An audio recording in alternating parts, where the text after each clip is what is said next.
बिस्मिल्लाहिर्रहमानिर्रहीम अस्सलामु अलैकुम जुले दोस्तों, उम्मीद है आप सब खैरियत से होंगे। दोस्तों मैं आज आप लोगों को गोंगमा छुशोत लेह लद्दाख के एक ऐसी तारीखी शख्सियत के बारे में बात करना चाहता हूं जो अभी भी लोगों के दिलों में बसे हुए हैं। दोस्तों वैसे तो हम तारीख़ लद्दाख या दूसरे तारीख़ी किताबों में बादशाहों के बारे में, वज़ीरों के बारे में, बड़े बड़े शख्सियात के बारे में, बड़े बड़े आलिम दीन के बारे में हम पढ़ते हैं और उनके कामों से मुतासिर होते हैं, लेकिन बहुत ही कम ऐसे हमें ऐसे देखने को मिलता है जहाँ पे एक आम आदमी का जिक्र किया हो। वो आदमी जो अपने कौम के लिए, अपने समाज के लिए जी जान लगा कर काम करे और अपनी जान भी निछावर करे, तो खुदावंद मुतआल का फरमाना है कि उनका जगह लोगों के दिलों में बना देता है। दोस्तों उस तारीख़ी शख्सियत का इसमें गिरामी है अपोज शान मोहम्मद। मरहूम ज़ैनुल आबिदीन आबिदी अपनी किताब इमरजेंस ऑफ इस्लाम इन लद्दाख में लिखते हैं कि अपोज शान मोहम्मद का जो रहाइशगाह था वो इमाम बाड़ा छुशोत गोंगमा के पास था, लेकिन अब उनकी रहाइशगाह लोगों के दिलों में है। हुआ यूँ था दोस्तों कि गोंगमा छुशोत के लोग एक बीमारी के जपेट में आ गए, तो उससे बहुत सारे लोग लोकमा अजल हो रहे थे। दोस्तों बताया ये जाता है कि 19वीं सदी में जब सुमाल पॉक्स, जिसको बुर्की में तो ब्रुम्पा बोलते हैं, फैला था, लद्दाख में भी फैला था, पूरे दुनिया के साथ साथ लद्दाख में भी फैली थी और बहुत सारे लोग लोकमा अजल हुए थे। और गोंगमा छुशोत के लोग भी एक ऐसी जगह पे, इसी मुकाम पे, इस मुकाम का नाम है दोस्तों स्तुंगसर, इस जगह पर लाकर उनको रखते थे, या वो लोग यहीं पे उसी बीमारी से मर जाते थे या यहाँ से कुछ शिफायाब होके चले जाते थे। दोस्तों लद्दाखी में स्तुंगसर का मतलब है, स्तुंग मीन्स 1000, सर मीन्स लॉस, यानी कि हज़ारों की नुकसान की जगह। यहाँ पे बहुत सारे लोग इसी ही बीमारी के चक्कर में, यानी कि सुमाल पॉक्स के बीमारी के सबब यहाँ पे मर गए थे, लोकमा अजल हुए थे और यहीं पे अभी दफन है। अपोज शान मोहम्मद गाँव का एक आलिम दीन था, उनसे ये सब देखा नहीं गया, तो उन्होंने खुदा की बारगाह में अपनी जान नज़र करने का इरादा किया। खुदा की बारगाह में दुआ करते हुए यही फरमाया होगा, ये मेरा ही तख़य्युल है दोस्तों, कि कुछ इस तरह से कि ए रब करीम, मैं अपनी जान का नजराना पेश करता हूँ हमारे लोगों की बीमारी के आवाज़ में। खुदाया इन सब की बीमारियों का शिफा अता फरमा और मुझे अपनी अमान में ले ले। दोस्तों अपोज शान मोहम्मद एक बेल पर बैठकर कुरान करीम की तिलावत करते हुए इस मुकाम पर तशरीफ़ लाए थे। मुकामी लोगों का ये भी कहना है दोस्तों कि अपोज शान मोहम्मद बेल पर उल्टा बैठकर कुरान करीम की तिलावत करते हुए यहाँ तशरीफ़ लाए थे, और साथ ही साथ ये भी उन्होंने वसीयत की थी कि उनके मरने के बाद उनको गुस्ल दिया जाए, कफन दिया जाए, और 7 दिन बाद इस मुकाम पर, यानी कि उनके मज़ार पर सारे लोग आ जाए। अपोज शान मोहम्मद यहाँ पर आकर इंतकाल पा गए, और इंतकाल पाने के बाद सारे गांव के लोग वो आकर उनको दीनी रस्म के हिसाब से, दीनी हिसाब से उनको गुस्ल दिया, कफन पहनाया और यहाँ पे दफन किए।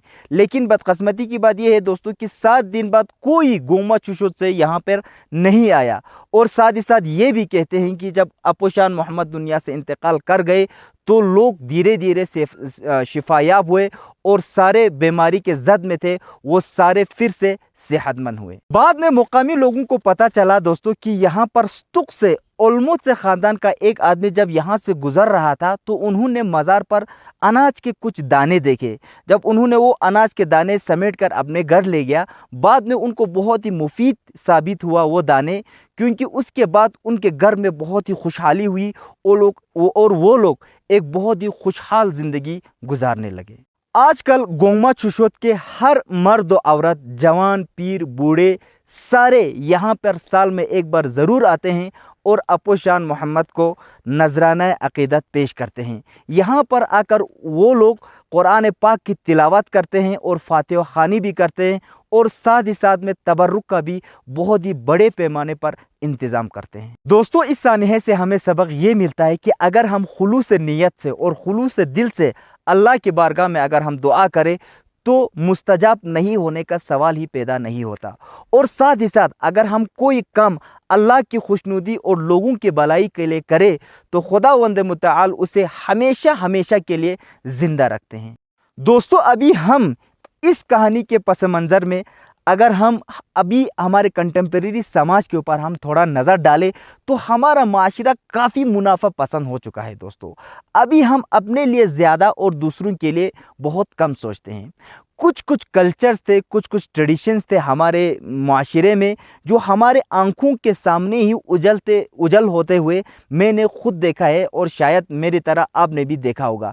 एक दो मिसालें मैं पेश करता हूं दोस्तों, कि सबसे पहले है वो मिसाल, हमारे घर में जब दूध नहीं होते थे तो हम पड़ोसियों से आराम से दूध मांगने जाते थे, और दूध के साथ साथ दूसरे घर के अशिया जैसे कि मिर्ची हो या हल्दी हो और दूसरे चीज़, नमक हो, यहाँ तक कि खाना भी अगर नहीं होता था तो हम दूसरों से जाकर लेके आते थे। और ये एक बहुत ही मामूल सा, एक नॉर्मल सा ये एक प्रैक्टिस था हमारे कल्चर में, जो अभी बिल्कुल भी बंद है, जो हमारे नज़रों से भी वो ओझल है।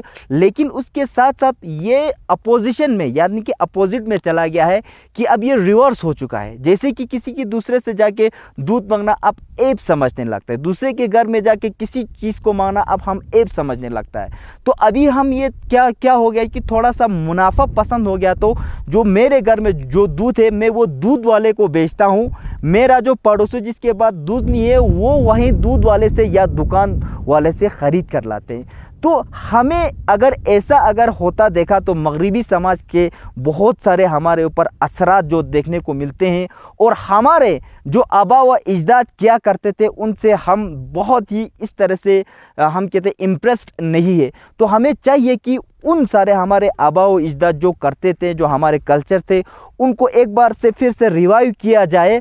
और मैं नहीं समझता हूँ कि हमारा मुआशरा इतना भी ज़्यादा बिगड़ चुके हैं कि वहाँ से हम वापस ना लाए। अगर आजकल के हमारे नौजवानों को, जवानों को अच्छी तरह से तबलीग करे, उनको हमारे आबा व अजदाद के कल्चर के बारे में, ट्रेडिशन के बारे में या हमारे दीन के बारे में अगर उनको सही से इल्म दे, तो इंशाल्लाह वापस दौड़ आकर हमें उस जैसा एक बहुत ही खूबसूरत ज़िंदगी गुजारने से कोई नहीं रोक सकता। तो इसी पर मैं आप लोगों से अलविदा लेता हूं दोस्तों। उम्मीद है आप लोगों को वीडियो पसंद आई होगी। अपना ख्याल रखिएगा, और अगर वीडियो पसंद आई तो आपको शान मोहम्मद के लिए एक बार फातिहा ज़रूर पढ़ लीजिएगा। तो इसी पर मैं आप लोगों से अलविदा लेता हूँ। खुदा हाफिज़।